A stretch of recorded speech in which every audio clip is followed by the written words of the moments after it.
This is why. I hope you've all been well. I know you haven't heard from me in probably like 11 weeks at this point, which I think is the longest break I've ever taken on this channel. But I figured I'd pop on and tell you what's been going on, because there's been a good reason. I know a lot of you are like, you gave birth to a child. You can take as long a break as you need and you don't need to explain it to us, which is totally fine, and thank you for that. But I did say in my last video that I was going to be uploading, and yet I didn't. So I figured that I would jump on and explain it, because I've worked far too hard on this channel over the last 4 years to not care about you guys and the channel. But there was something going on that kind of warranted me dropping all other priorities, including the channel. I should probably give a trigger warning first. I'm going to be talking about sick children and traumatic hospital stays in this video. So as you can see, I did have my child, my beautiful baby boy, who I love way more than I could explain in words.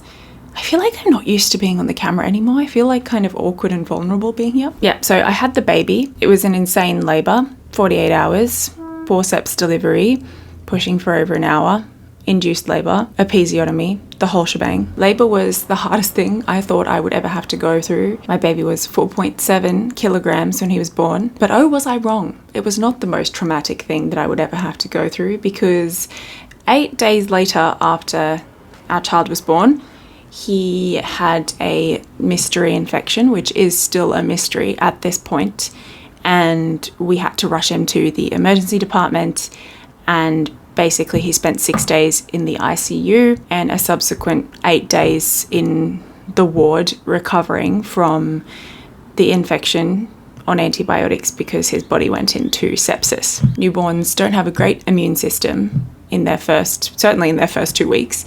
And if they catch an infection, it can go from 0 to 100 pretty quickly. So, first time parents, we didn't really know what we were doing, but we noticed a few symptoms that were a bit odd, and we made some calls, and the people we called, health professionals, recommended that we take him to the emergency department, and we're very glad that we did, because we were told that if we didn't, he would have passed away, which is a really hard thought. And I'm incredibly glad for my mother's intuition, as well as Andrew, just how much we love this child. I'm very confident now that we are good parents who made the right call for their child. But taking him into the ED and watching him, being poked and prodded with all these kinds of things, and trying to work out what he was sick with, and then being rushed to the ICU, and 1 or 2 hours would have made the biggest difference. If we'd brought him in 1 or 2 hours later, we might have lost him, because he was incredibly sick when he came in.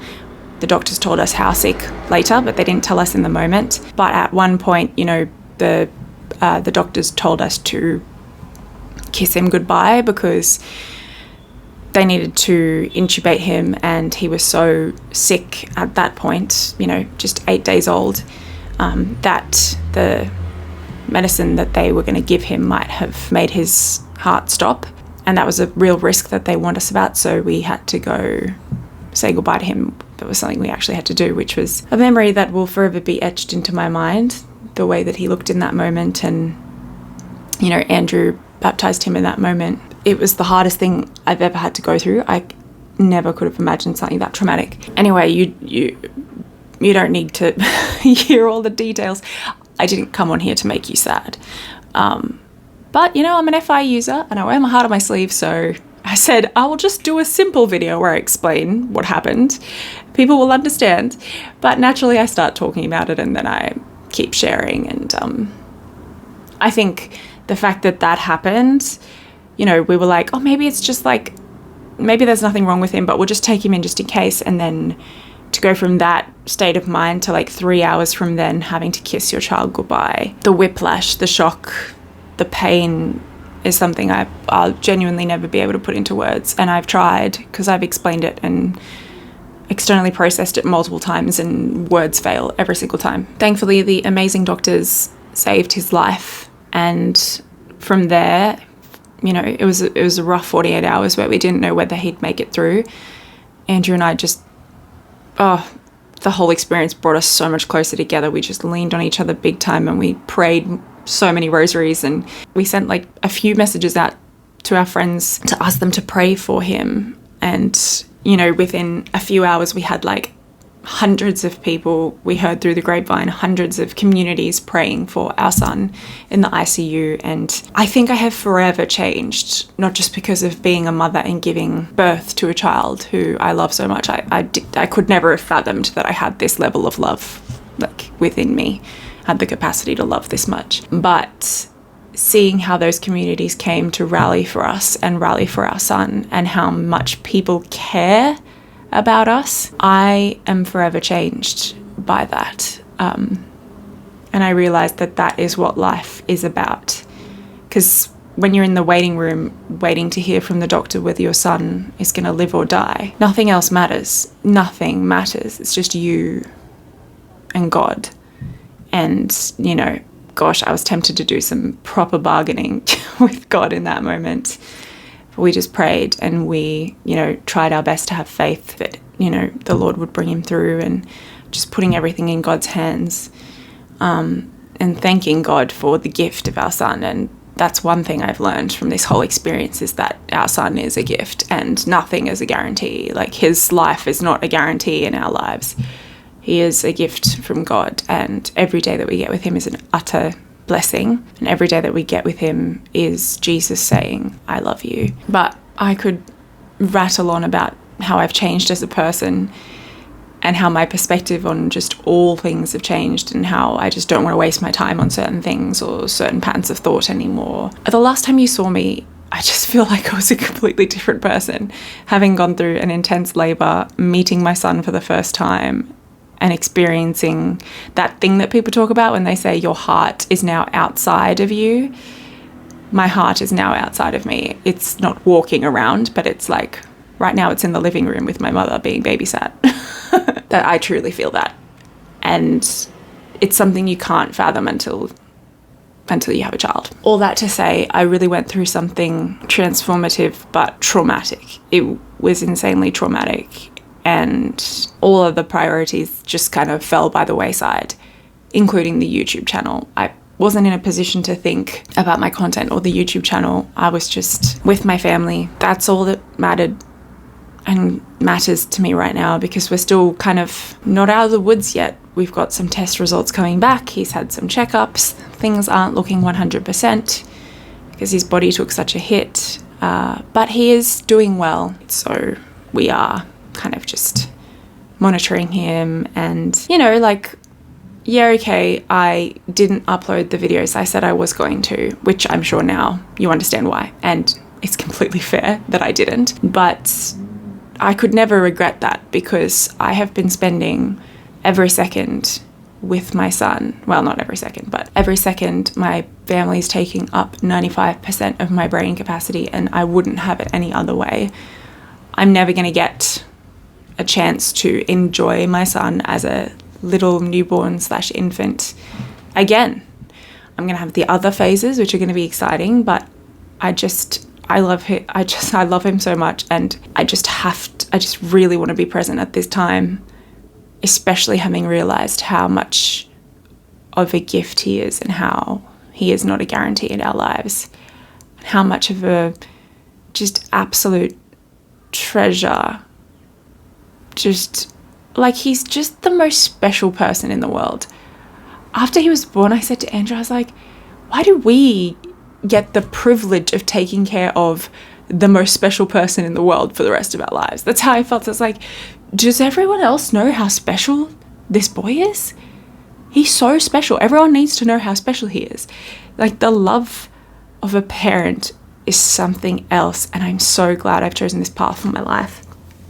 And yeah, we went through something really hard, but honestly, you know, there's silver linings to every suffering, and it has made us closer. And, you know, I've always said this about suffering, but once you go through true suffering, your ability to feel increases, but your ability to feel empathy and love and compassion increases. And I felt that tenfold, not only because I realized, you know, how transient life is, and how real mortality is, and how I don't want to waste a second of my life harboring negative thoughts, or spending time stewing on grudges or things that I might have stewed on in the past, but I am now responsible for an entire human being, and I need and deeply want to be the best example of love for my son. And I now have the biggest incentive I've ever had in my life to be a good person. And that's what I care about, and that's what I need to care about. Right now, I just don't care about anything else.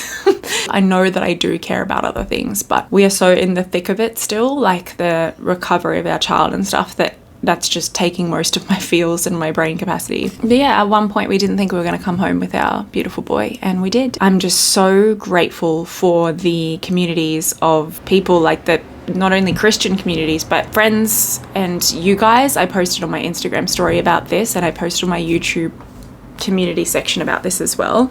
Like the groups of people who rallied behind us and prayed for our son. I must say, I've never found it harder to have faith. I did have faith, but I think the anxiety and the worry was really getting the better of me. And I just am so grateful that he was brought through safely. It just, at one point, that was like the best case scenario, but we thought it was like a 1% possibility. But it happened. And I know it was God, and it was the power of prayer. And I just thank you to all of you who've been praying. And I'm just so grateful for the doctors who saved his life, and solidarity to all of you fellow NICU parents out there. It's one of the hardest roads that you will walk, and it involves an insane, superhuman, it feels like most of the time, level of strength and bravery. And I'm with you in solidarity. So now that things have calmed down, Andrew and I are navigating just regular newborn, well, he's not a newborn anymore technically, infant stuff. And we also are dealing with the extra worry, paranoia, anxiety that is on our shoulders. We're doing pretty well, I think. All this to say, I can't even really fathom making content right now. This was the first time I felt the strength to come on and film a video. Glad that I'm finally doing it. I really wanted to do it earlier because I could tell you guys were like, why? Where is she gone? I mean, the last video on my channel was, I'm having a baby, so you could probably, put two and two together. But I just wanted to say that because in that video I did say I would be uploading content.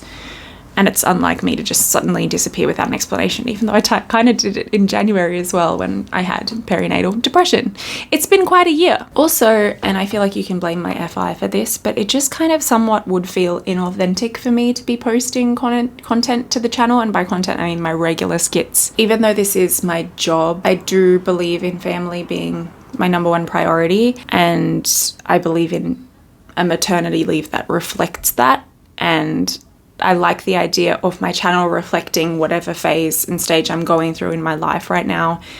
And whilst we're going through this turmoil, it just would have felt inauthentic for me to be releasing happy comedic videos. So I think that what we have been through warrants some proper time off from the channel and worrying about the channel and creating content, getting in front of the camera, etc. Given it was probably the most traumatic thing that we will go through in our lives. Please. And I think it's right that I use this time to solely focus on my family and to have a channel that reflects that decision, which I'm fully backing. Yes, I did say that the income was important to me, so that's why I needed to keep the videos coming. But as I said, my perspective on so much changed through this saga, and that's just not important to me anymore. I really hope you guys understand, and thank you so much for the ongoing incredible love and support. I will be back eventually, maybe sooner than you think, with some content, some funny content, and the day that I upload a skit, you will know that I am doing much, much better. That said, I am doing really well. Genuinely, I've been really prioritizing my mental health and making sure I'm taking all those steps to process and have some talk therapy and all those kinds of things. So I'm doing really well and I'm really proud of myself, but I've been doing well because I haven't put too much on my plate. But when I do upload content, it will mean that I'm doing extra well. So you can look forward to that day, and I look forward to that day, but for the moment, I'm just going to focus on my beautiful little family. Until then, so much love and so much blessings to you all, and I genuinely hope that life is treating you well, and if not, just know it's just for a time and things will get better. That is a very cheesy way to end this video, but I'm not going to edit that out. I think I'll leave it in there. See you later, and God bless.